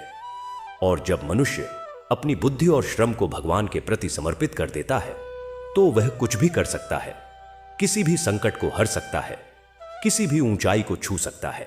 शांतिपुर की धरती पर जब प्रोजेक्ट गजानन की चर्चा थी, तभी एक ऐसी घटना घटी जिसने सबकी दृष्टि फिर से प्रकृति और मूलभूत मानवीय संबंधों की ओर मोड़ दी। गांव के उत्तर दिशा में स्थित घने जंगल, जिन्हें गणेश वन के नाम से संरक्षित किया गया था, से एक दिन कुछ वन रक्षकों ने एक अद्भुत समाचार दिया। उन्होंने बताया कि जंगल के सबसे गहरे और अछूते हिस्से में एक प्राचीन और विशालकाय पीपल के वृक्ष के नीचे एक नई और अद्भुत किस्म की जड़ी बूटी उगाई है। इस जड़ी का रूप ऐसा था मानो प्रकृति ने स्वयं गणेश जी की एक मूर्ति गढ़ दी हो। उसकी जड़ें गजमुख का आकार लिए हुए थीं, पत्तियां मोदक जैसी लगती थीं और उसका तना सूंड सदृश्य था। वनस्पति विज्ञानियों ने आकर जब इसकी जांच की तो वे हैरान रह गए। यह एक ऐसी अज्ञात प्रजाति थी जिसका कहीं भी वर्णन नहीं था। गांव के बुजुर्गों ने इसे गजानन लता या विघ्नहर्ता वल्ली का नाम दिया। इस जड़ी की खोज ने गांव में एक नई उत्सुकता और आशा का संचार किया। प्रणव और उनकी टीम ने इसे प्रयोगशाला में परखना शुरू किया। प्रारंभिक परीक्षणों से पता चला कि इस जड़ी में अद्भुत चिकित्सीय गुण हैं। यह न केवल शारीरिक रोगों बल्कि मानसिक तनाव और चिंता को दूर करने में भी सक्षम थी। यह एक प्रकार का प्राकृतिक अवसाद रोधी, एंटी डिप्रेसेंट और प्रतिरक्षा बूस्टर थी। लेकिन सबसे आश्चर्यजनक बात यह थी कि यह जड़ी केवल उसी विशेष पीपल वृक्ष के नीचे ही उगती थी और उसे कहीं और उगाने का प्रयास विफल हो जाता था। ऐसा लगता था मानो वह स्थान स्वयं कोई पवित्र स्थली हो, जहां प्रकृति और दिव्य शक्ति का सीधा संपर्क हो। इस जड़ी की खोज की खबर जब दूर दूर तक फैली तो एक बार फिर शांतिपुर लोगों के आकर्षण का केंद्र बन गया। दूर दूर से लोग इस चमत्कारी जड़ी के दर्शन करने और इससे निर्मित औषधि प्राप्त करने आने लगे। गांव के वैद्यों और आधुनिक चिकित्सकों ने मिलकर इस जड़ी से विभिन्न प्रकार की औषधियां तैयार की। काढ़ा, चूर्ण, मलहम, तेल। इन औषधियों ने अनेक लोगों को लाभ पहुंचाया। एक वृद्ध जो कई वर्षों से जोड़ों के दर्द से पीड़ित था, उसे गजानन लता के तेल से आराम मिला। एक युवती जो गहन अवसाद में थी, उसने जड़ी का काढ़ा पीकर नई ऊर्जा और आशा का अनुभव किया। लेकिन जहां दिव्य वस्तु की खोज होती है, वहां लालच और स्वार्थ भी अपने सिर उठाते हैं। एक बहुराष्ट्रीय फार्मास्यूटिकल कंपनी फार्मा ग्लोबल को इस जड़ी की अद्भुत क्षमताओं के बारे में पता चला। उन्होंने इस पर अपना एकाधिकार, पेटेंट कराने और इसका व्यावसायिक दोहन शुरू करने की योजना बनाई। कंपनी के प्रतिनिधि शांतिपुर पहुंचे और गांव की परिषद के सामने एक आकर्षक प्रस्ताव रखा। वे गांव को करोड़ों रुपए देने को तैयार थे। बदले में उन्हें गजानन लता पर पूर्ण अधिकार और उसे उगाने की विधि चाहिए थी। गांव की परिषद में इस प्रस्ताव पर गहन विचार विमर्श हुआ। कुछ युवा सदस्यों का मानना था कि इस धन से गांव का और विकास हो सकता है, अधिक अस्पताल, स्कूल बन सकते हैं। लेकिन अधिकांश बुजुर्ग और अनुभवी सदस्यों ने इसका विरोध किया। स्वामी प्रज्ञानानंद जी ने कहा, यह जड़ी कोई साधारण पौधा नहीं है, यह तो गणेश जी की कृपा का प्रतीक है जो इस पवित्र भूमि पर प्रकट हुआ है। इसे बेचना अपने विश्वास और धरोहर को बेचने के समान होगा। धन आएगा और चला जाएगा, लेकिन अगर हमने इस दिव्य उपहार का दुरुपयोग किया तो शायद यह हमसे सदैव के लिए छिन जाए। प्रणव ने वैज्ञानिक दृष्टिकोण से कहा, यह जड़ी इस जगह की विशेष पारिस्थितिकी और ऊर्जा पर निर्भर है। इसे बड़े पैमाने पर उगाना संभव नहीं है। जबरदस्ती की गई तो इसके गुण नष्ट हो जाएंगे। आदित्य ने नैतिक पक्ष रखा। हमारा उद्देश्य सेवा और सहायता करना है, मुनाफा कमाना नहीं। हम इस जड़ी से बनी औषधियां सभी जरूरतमंदों को मुफ्त या नाम मात्र मूल्य पर देंगे। फार्मा ग्लोबल के प्रतिनिधि नाराज होकर चले गए, लेकिन उन्होंने हार नहीं मानी। उन्होंने सरकार के उच्च स्तर पर अपने संपर्कों का इस्तेमाल करते हुए दबाव बनाना शुरू किया कि गजानन लता एक राष्ट्रीय संपदा है और उस पर सरकार का अधिकार होना चाहिए, ताकि उसका वैज्ञानिक अध्ययन और व्यावसायिक उपयोग किया जा सके। इसके लिए उन्होंने एक मीडिया अभियान भी चलाया, जिसमें शांतिपुर के लोगों को अवैज्ञानिक और रूढ़िवादी बताया गया, जो देश की प्रगति में बाधक है। गांव वालों पर एक बार फिर संकट के बादल मंडराने लगे, लेकिन इस बार उन्होंने निष्क्रिय होकर प्रार्थना करने के बजाय सक्रिय रूप से अपने पक्ष को रखने का निर्णय लिया। गांव की परिषद ने देश भर के प्रख्यात वैज्ञानिकों, पर्यावरणविदों, आयुर्वेदाचार्यों और धर्मगुरुओं को एक सम्मेलन के लिए आमंत्रित किया। इस सम्मेलन का नाम था प्रकृति और आस्था, एक साझा विरासत। सम्मेलन में शांतिपुर के प्रतिनिधियों ने विस्तार से गजानन लता की खोज, उसके गुणों और उसके संरक्षण की आवश्यकता के बारे में बताया। उन्होंने जोर देकर कहा कि इस तरह की दुर्लभ प्रजातियां प्रकृति की अनमोल धरोहर है, उनका दोहन नहीं, संरक्षण किया जाना चाहिए। इस सम्मेलन का व्यापक प्रभाव हुआ। देश के कई बड़े वैज्ञानिकों ने शांतिपुर के पक्ष में बयान दी। एक प्रख्यात वनस्पति विज्ञानी डॉ चंद्रशेखर ने कहा, यह पौधा एक जीवित फॉसिल की तरह है, जो हमारे पारिस्थितिकी तंत्र की जटिलता और रहस्यों को दर्शाता है। इसे व्यावसायिक दोहन के लिए सौंपना इसे नष्ट करने जैसा होगा। एक सम्मानित आयुर्वेदाचार्य ने कहा, प्रकृति में हर चीज का एक संतुलन होता है। इस जड़ी का उपयोग सेवा के लिए होना चाहिए, लाभ के लिए नहीं।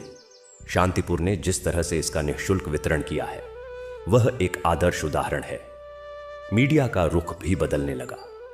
अब शांतिपुर को एक ऐसे गांव के रूप में चित्रित किया जाने लगा, जो भौतिक लालच से ऊपर उठकर प्रकृति और नैतिक मूल्यों की रक्षा कर रहा है।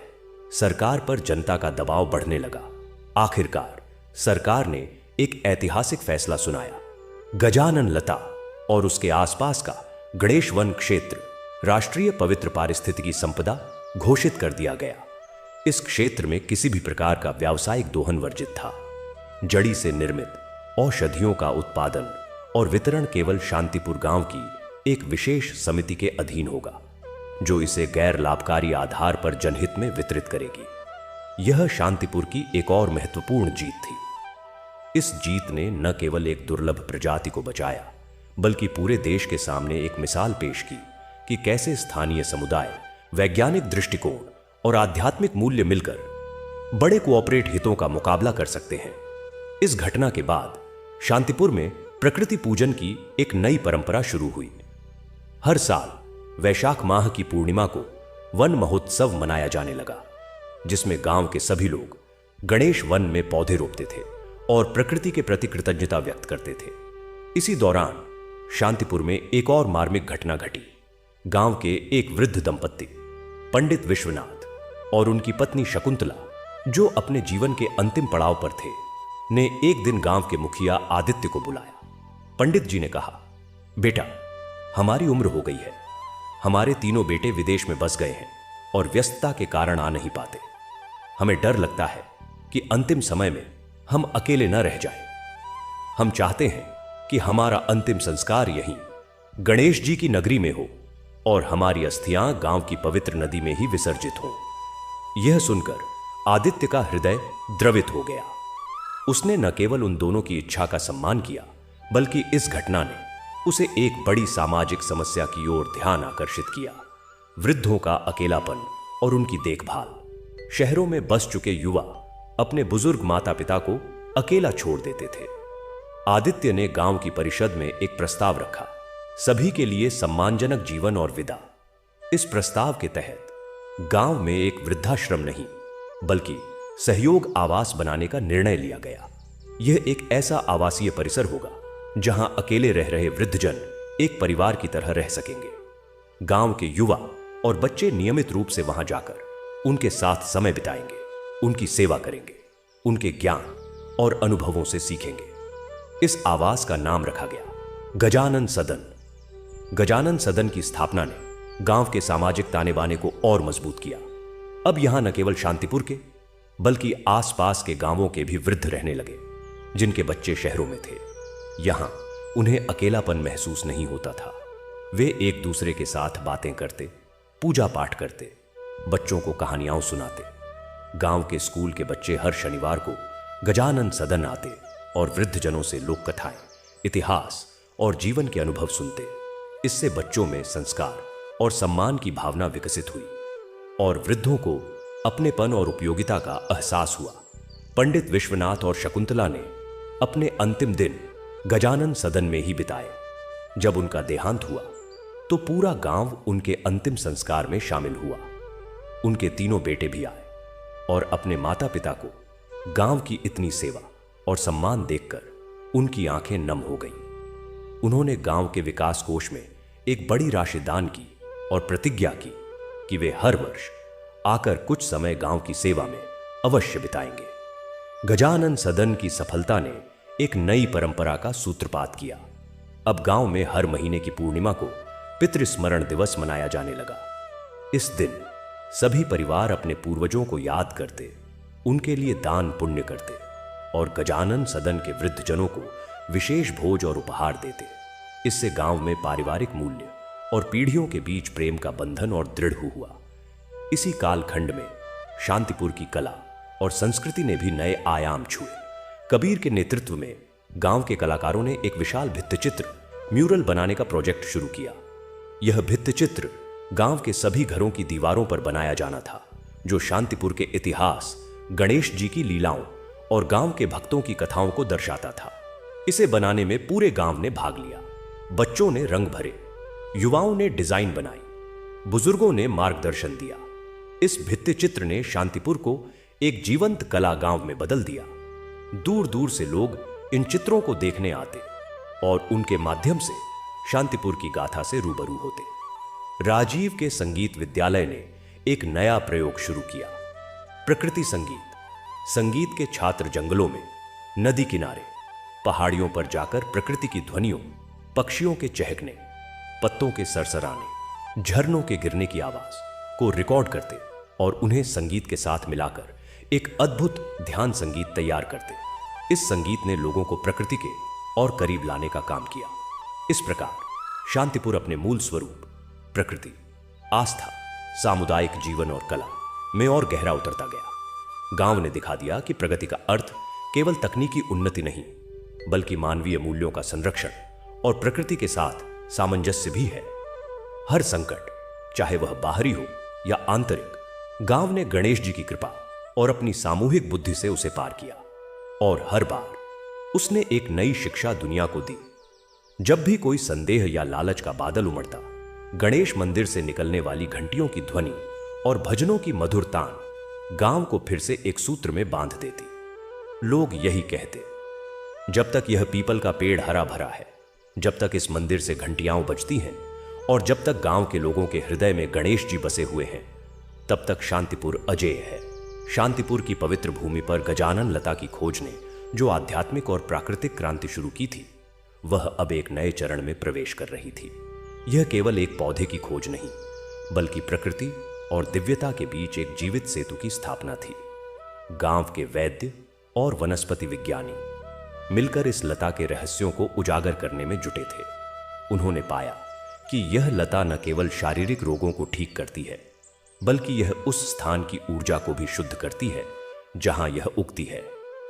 पीपल वृक्ष के आसपास का वातावरण अब एक अद्भुत शांति और सकारात्मकता से भर गया था। पक्षियों का चहकना, पत्तों का सरसराना, यहां तक कि हवा का स्पर्श भी एक दिव्य संगीत सा प्रतीत होता था। इस लता की देखभाल का दायित्व गांव के एक युवा वनस्पति प्रेमी अरविंद को सौंपा गया। अरविंद बचपन से ही पेड़ पौधों से गहरा लगाव रखता था। उसने इस लता की सेवा को अपना साधना मार्ग बना लिया। प्रतिदिन सूर्योदय से पहले वह वन में जाता, लता के आसपास की सफाई करता, उसे प्राकृतिक खाद देता और उसके पास बैठकर घंटों ध्यान करता। धीरे धीरे उसे एक आश्चर्यजनक अनुभव होने लगा। उसे लगता कि लता उससे संवाद कर रही है, उसे प्रकृति के गूढ़ रहस्य समझा रही है। एक दिन ध्यान की अवस्था में उसने स्पष्ट रूप से एक आवाज सुनी, तू मेरा रक्षक है और मैं तेरी मार्गदर्शक। इस स्थान की ऊर्जा को संरक्षित रख और मेरे माध्यम से प्राप्त ज्ञान को संसार के कल्याण के लिए प्रयोग कर। अरविंद ने इस अनुभव को गांव के बुजुर्गों और स्वामी प्रज्ञानानंद जी से साझा किया। स्वामी जी ने समझाया, पुत्र, प्रकृति के सभी तत्वों में चेतना है। यह लता उस परम चेतना का एक साक्षात प्रकट रूप है। तुम्हें इसकी रक्षा के साथ साथ इससे प्राप्त ज्ञान को कृषि, चिकित्सा और जीवन शैली में उतारने का प्रयास करना चाहिए। इस प्रेरणा से अरविंद ने प्रकृति संवाद प्रयोगशाला की स्थापना की। यह कोई पारंपरिक प्रयोगशाला नहीं थी, बल्कि वन के हृदय में एक कुटिया थी जहां वह प्रकृति के विभिन्न तत्वों, पौधों, जल, मिट्टी, वायु के साथ सूक्ष्म संवाद स्थापित करने का प्रयास करता। उसने पाया कि गजानन लता के आसपास उगने वाले अन्य पौधों में भी अद्भुत गुण आ गए थे। एक साधारण तुलसी का पौधा अब असाधारण रोगनाशक गुणों से भरपूर था। एक नीम का वृक्ष अपनी कीटनाशक क्षमता में कई गुना बढ़ गया था। यह ऐसा था मानो गजानन लता अपने आसपास के समूचे पारिस्थितिकी तंत्र को पवित्र और शक्तिशाली बना रही हो। इन अवलोकनों के आधार पर अरविंद ने सहजीवी कृषि पद्धति विकसित की। इस पद्धति में खेतों में फसलों के साथ साथ विशिष्ट जड़ी बूटियां और वृक्ष लगाए जाते थे, जो एक दूसरे की वृद्धि में सहायक होते थे और प्राकृतिक रूप से कीटों को दूर रखते थे। उसने गजानन लता से प्रेरित एक विशेष ऊर्जा खाद भी तैयार की, जो पारंपरिक जैविक खाद में कुछ विशेष वनस्पतियों के सार को मिलाकर बनाई जाती थी। इस खाद के प्रयोग से फसलों की उत्पादकता और गुणवत्ता में अभूतपूर्व वृद्धि हुई। शांतिपुर की कृषि अब पूरी तरह प्रकृति के अनुकूल और टिकाऊ हो गई थी। इसी समय गांव के जल संकट पर भी गहरा विचार हो रहा था। भले ही नदी और तालाब थे, लेकिन जलवायु परिवर्तन के कारण वर्षा अनियमित होती जा रही थी। गांव की एक युवा इंजीनियर नैना ने, जो जल प्रबंधन में विशेषज्ञ थी, इस चुनौती को स्वीकार किया। नैना ने प्राचीन जल संरक्षण तकनीकों और आधुनिक विज्ञान का समन्वय करते हुए एक अद्भुत जल मंदिर परिसर की रूपरेखा तैयार की। इस जल मंदिर में वर्षा के जल को संग्रहित करने के लिए भूमिगत टंकियों का एक जटिल नेटवर्क बनाया गया, जो प्राचीन स्टेपवेल बावड़ी के सिद्धांत पर काम करता था। इन टंकियों में जल को शुद्ध करने के लिए प्राकृतिक फिल्टर के रूप में विशेष रेत, कंकड़ और जड़ी बूटियों की परतें थीं।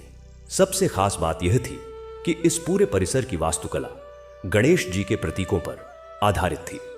मुख्य जलाशय गणेश जी के पेट के आकार का था, जलमार्ग उनकी सूंड के आकार के, और छोटे छोटे फव्वारे उनके कानों के आकार के थे। इस परिसर के केंद्र में एक मंदिर था, जहां जल गणेश की एक मूर्ति स्थापित थी, जो निरंतर बहते पवित्र जल से सिंचित होती रहती थी। इस जल मंदिर ने न केवल गांव के जल संकट को दूर किया, बल्कि यह एक अद्भुत तीर्थ स्थल भी बन गया। लोग दूर दूर से यहां आते, जल के दर्शन करते और जल संरक्षण की इस अनूठी कला को सीखते। नैना ने इस तकनीक को पूरे क्षेत्र के गांवों में फैलाने का अभियान चलाया। उसने गांव की महिलाओं को प्रशिक्षित किया, जो अब जल योद्धा के रूप में अन्य गांवों में जाकर जल संरक्षण की इस विधि को सिखाती थी। इस प्रकार शांतिपुर प्राकृतिक संसाधनों के प्रबंधन में एक आदर्श बन गया। लेकिन गांव की चुनौतियां यहीं समाप्त नहीं हुई। एक नया संकट एक बिल्कुल अलग रूप में सामने आया, सांस्कृतिक और भाषाई पहचान का संकट। गांव में आने वाले पर्यटकों और बसने वाले नए लोगों की संख्या बढ़ने से गांव की स्थानीय बोली और लोक परंपराओं पर असर पड़ने लगा था। युवा पीढ़ी अंग्रेजी और हिंदी में अधिक रुचि लेने लगी थी और पारंपरिक लोकगीत, कहावतें, किस्से धीरे धीरे विस्मृति के गर्भ में समा रहे थे। इस संकट को गांव की एक वृद्धा दादी कौशल्या ने गहराई से महसूस किया। वह गांव की लोक कथाओं और गीतों का जीवित संग्रह थी।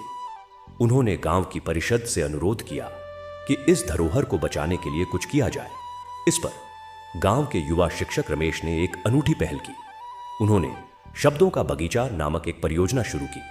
इसके तहत गांव के बुजुर्गों और बच्चों को एक मंच पर लाया गया। बुजुर्ग बच्चों को पारंपरिक लोकगीत, कहानियां, कहावतें सिखाते और बच्चे उन्हें लिखते, रिकॉर्ड करते और उन पर चित्र बनाते। रमेश ने इन सामग्रियों को एक लोक ज्ञान कोश में संकलित किया, जो एक भव्य हस्तलिखित पुस्तक थी, जिसमें सोने और प्राकृतिक रंगों से सजावट की गई थी। इस कोश में न केवल गीत कहानियां, बल्कि पारंपरिक व्यंजनों, वनस्पतियों के ज्ञान, मौसम की भविष्यवाणी के लोक तरीकों और हस्तशिल्प की विधियों का भी विस्तृत वर्णन था। इस कोश की एक प्रति गणेश मंदिर के पुस्तकालय में रखी गई और दूसरी प्रति राष्ट्रीय अभिलेखागार के लिए भेजी गई। इस परियोजना ने न केवल सांस्कृतिक विरासत को बचाया, बल्कि पीढ़ियों के बीच एक नया स्नेह और सम्मान का बंधन भी बनाया। अब बच्चे गर्व से अपनी दादी नानी से कहानियां सुनते और उन्हें दुनिया के सामने लाते। गांव में हर महीने लोक कला उत्सव आयोजित होने लगा, जहां पारंपरिक नृत्य, गायन और नाटकों का मंचन होता। इन सभी विकासों के बीच गणेश मंदिर की महिमा और बढ़ती जा रही थी। मंदिर अब केवल पूजा अर्चना का स्थल नहीं रह गया था, यह गांव का हृदय स्थल था, जहां सभी महत्वपूर्ण निर्णय होते, जहां ज्ञान का आदान प्रदान होता, जहां कला और संस्कृति का प्रसार होता। मंदिर के मुख्य पुजारी पंडित राधेश्याम, जो अब अत्यंत वृद्ध हो चले थे, ने एक दिन एक महत्वपूर्ण घोषणा की। उन्होंने कहा कि उन्हें स्वप्न आया है कि मंदिर के प्रांगण में एक अखंड ज्योति प्रज्वलित की जाए, जो कभी न बुझे। यह ज्योति गांव की एकजुटता, आस्था और ज्ञान का प्रतीक होगी। गांव वालों ने मिलकर एक विशेष धातु के दीपक का निर्माण किया, जो सौर ऊर्जा से चलता था, ताकि वह निरंतर जलता रहे। इस दीपक को गणेश ज्ञान ज्योति नाम दिया गया। इसकी स्थापना के दिन एक भव्य समारोह हुआ। स्वामी प्रज्ञानानंद जी ने उसे प्रज्वलित किया और सभी गांव वालों ने प्रतिज्ञा ली कि वे इस ज्योति की तरह अपने जीवन से अज्ञानता और स्वार्थ के अंधकार को दूर करते रहेंगे। इस अखंड ज्योति ने गांव को एक नई प्रेरणा दी। अब गांव के हर घर में एक छोटी गृह ज्योति जलने लगी, जो परिवार की एकता और सद्भावना का प्रतीक थी। गांव का हर बच्चा जब वह स्कूल जाने लायक होता, तो उसके हाथ से इस ज्योति को स्पर्श कराया जाता और उसे शपथ दिलाई जाती कि वह सत्य, न्याय और सेवा के मार्ग पर चलेगा। इस प्रकार शांतिपुर ने अपनी पहचान एक ऐसे गांव के रूप में स्थापित कर ली थी, जहां हर पहलू कृषि, जल, शिक्षा, संस्कृति, स्वास्थ्य, समाज सेवा आपस में गहराई से जुड़ा हुआ था और सभी का केंद्र गणेश भक्ति थी। गांव अब एक सजीव सांस लेती प्रयोगशाला थी, जहां मानव जीवन के आदर्श रूप को साकार करने का प्रयास निरंतर जारी था। लेकिन किसी भी महान यात्रा में परीक्षणों का आना अनिवार्य है। एक बार फिर प्रकृति ने गांव की लचीलाता की परीक्षा ली। एक भीषण चक्रवाती तूफान ने पूरे क्षेत्र को अपनी चपेट में ले लिया। तेज हवाओं और मूसलाधार बारिश ने कई गांवों को तहस नहस कर दिया। शांतिपुर भी इसकी जद में था, लेकिन गांव ने पहले से ही आपदा प्रबंधन की तैयारी कर रखी थी। गांव के युवाओं ने एक आपदा राहत दल गठित किया हुआ था, जो नियमित अभ्यास करता था। तूफान आने से पहले ही सभी लोगों को सुरक्षित स्थानों पर पहुंचा दिया गया। पशुओं को मजबूत आश्रयों में बांध दिया गया। खाद्यान्न और जल का संग्रह पहले से ही था। तूफान ने भीषण कहर बरपाया। कई घरों की छतें उड़ गईं, पेड़ गिर गए, खेत जलमग्न हो गए। लेकिन आश्चर्यजनक रूप से गणेश मंदिर और गजानन लता वाला पीपल वृक्ष पूरी तरह सुरक्षित रहे। ऐसा लगता था मानो एक अदृश्य सुरक्षा घेरा उनके चारों ओर था। तूफान के बाद गांव वालों ने हिम्मत न हारी। सब ने मिलकर पुनर्निर्माण शुरू किया। पड़ोस के गांवों, जिन्हें अधिक नुकसान हुआ था, की मदद के लिए भी शांतिपुर के लोग आगे आए। उन्होंने भोजन, वस्त्र, दवाइयां और मजदूरों की टोली भेजकर पीड़ितों की सहायता की। इस संकट ने गांव की एकजुटता और तैयारी को और मजबूत किया। तूफान के बाद गांव ने हरित अवरोधक के रूप में जंगल की एक मोटी पट्टी और लगाने का निर्णय लिया, जो भविष्य में ऐसी प्राकृतिक आपदाओं से रक्षा कर सके।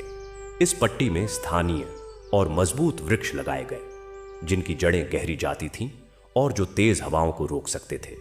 इस पूरे अनुभव ने गांव को एक और महत्वपूर्ण सबक दिया, प्रकृति के साथ सहयोग का। उन्होंने समझा कि प्रकृति को नियंत्रित नहीं, बल्कि उसके साथ सामंजस्य बनाकर चलना चाहिए। अब गांव की हर योजना में पर्यावरणीय प्रभाव का आकलन अनिवार्य हो गया। इस लंबी यात्रा के दौरान शांतिपुर ने अपने मूल चरित्र, सादगी, सहयोग, सेवा और आस्था को कभी नहीं खोया। गांव में अब भी कोई शानदार महल नहीं थे, लेकिन हर घर में प्रेम और सद्भावना थी। कोई भव्य मॉल नहीं थे, लेकिन हर दुकान में ईमानदारी थी। कोई बड़े उद्योग नहीं थे, लेकिन हर व्यक्ति के पास काम और सम्मान था। और गणेश जी की कृपा, वह तो हर रूप में विद्यमान थी। कभी वर्षा के रूप में, जब सूखे की आशंका होती, कभी एक अनजान यात्री के रूप में जो आकर सही समय पर सही सलाह दे जाता, कभी एक चमत्कारी चिकित्सा के रूप में जो किसी रोगी को नया जीवन दे देती, कभी एक साझे सपने के रूप में जो पूरे गांव को एक नई दिशा दिखा देता। इस प्रकार शांतिपुर की कथा एक जीवित नदी की तरह बहती रही, जिसमें नए नए प्रवाह आते रहे, नए नए किनारे छूते रहे, लेकिन उसकी धारा कभी रुकी नहीं। और यह कथा तब तक चलती रहेगी जब तक इस धरती पर आस्था, प्रेम और सद्भावना का एक भी दीपक जलता रहेगा। वर्षों, दशकों, यहां तक कि सदियां बीत गई। शांतिपुर अब केवल एक गांव या नगर नहीं रह गया था। वह एक जीवित संस्कृति, एक चलती फिरती विरासत, एक सांस लेती आस्था बन चुका था। सुमेध से लेकर अरविंद तक, विजय से लेकर नैना तक, अनुराधा से लेकर दादी कौशल्या तक, अनगिनत हाथों, हृदयों और मस्तिष्कों ने इस पवित्र भूमि को सींचा था। और गणेश जी की कृपा एक अखंड ज्योति की तरह सदैव प्रज्वलित रही। एक शरद पूर्णिमा की रात थी। चांदनी इतनी तेज थी कि रात्रि भी दिन सी प्रकाशमान थी। गणेश मंदिर का प्रांगण भक्तों से खचाखच भरा हुआ था। आज महासमारोह था।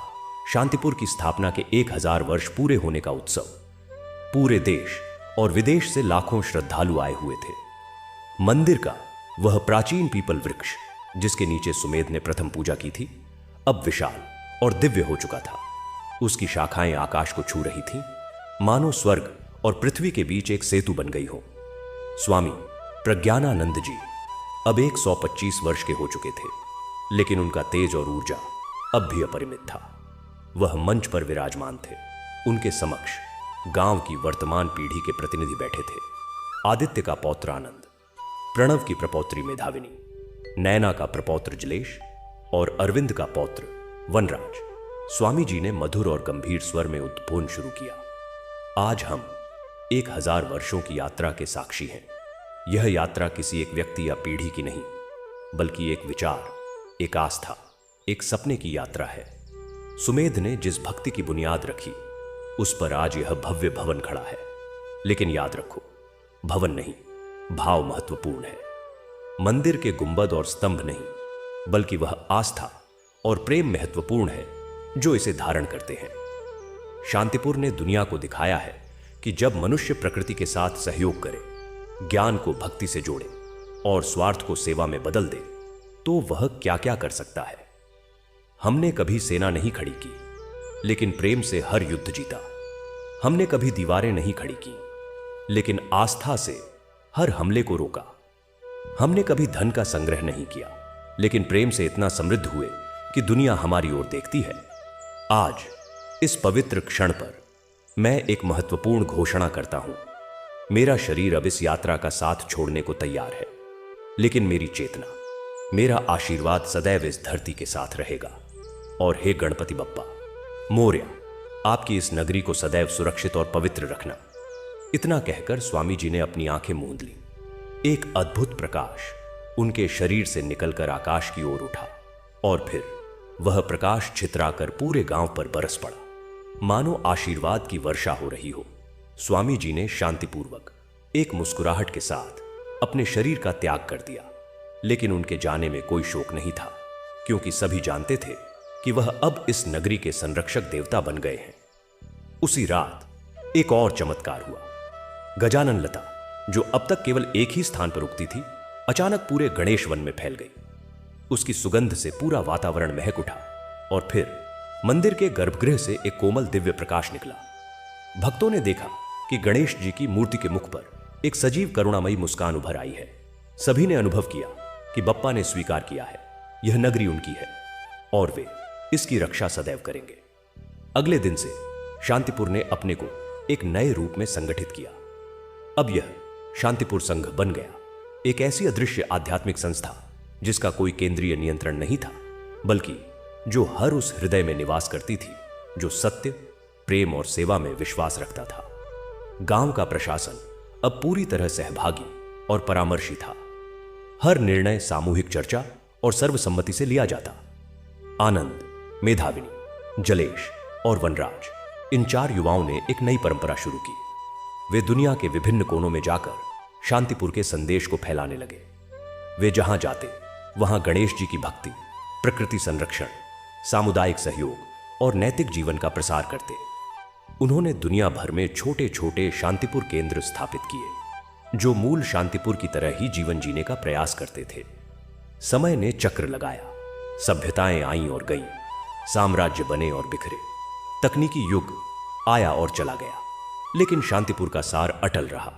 वह अब एक भौतिक स्थान मात्र नहीं रह गया था, वह एक विचार बन गया था, शांतिपुर विचार। जो कोई भी सादगी, सत्य और सेवा का जीवन जीना चाहता, वह अपने हृदय में शांतिपुर बसा लेता। गणेश मंदिर की वह अखंड ज्योति आज भी जल रही है। कहते हैं कि जब भी धरती पर अंधेरा बढ़ता है, संकट घिरता है, तो यह ज्योति और तेज हो उठती है और उसकी रोशनी में नई आशा का संचार होता है। इस कथा से हमें यह शिक्षा मिलती है कि ईश्वर की सच्ची भक्ति स्वार्थ रहित सेवा और सत्कर्म में है। गणेश जी विघ्नहर्ता केवल मूर्तियों में नहीं, बल्कि उस सद्भावना में विराजमान है जो मनुष्य को मनुष्य से और मनुष्य को प्रकृति से जोड़ती है। शांतिपुर की यह कथा हमें बताती है कि असली चमत्कार बाहरी नहीं, आंतरिक होते हैं। जब एक इंसान दूसरे की मदद करता है, जब एक समुदाय प्रकृति की रक्षा करता है, जब एक हृदय निस्वार्थ प्रेम से भर जाता है। जब तक यह धरती है, जब तक आकाश में चांद सितारे हैं, जब तक हवा में सुगंध और जल में पवित्रता है, तब तक शांतिपुर की यह गाथा गूंजती रहेगी। और जब भी कोई हे गणेश मैक कहकर किसी कार्य का प्रारंभ करेगा, तब तब शांतिपुर की आत्मा एक बार फिर से जाग उठेगी। जय श्री गणेश मंगल मूर्ति मोरया। आप सबके जीवन में सदैव शांति, समृद्धि और सद्बुद्धि का वास हो। यह कथा यहीं समाप्त होती है, लेकिन इसकी गूंज अनंत काल तक सुनाई देती रहेगी। एयूएम गम गणपतये नमः। कथा आपको कैसी लगी कमेंट में जरूर बताएं और हमारे चैनल ज्ञान प्रसार को सब्सक्राइब करना ना भूलें।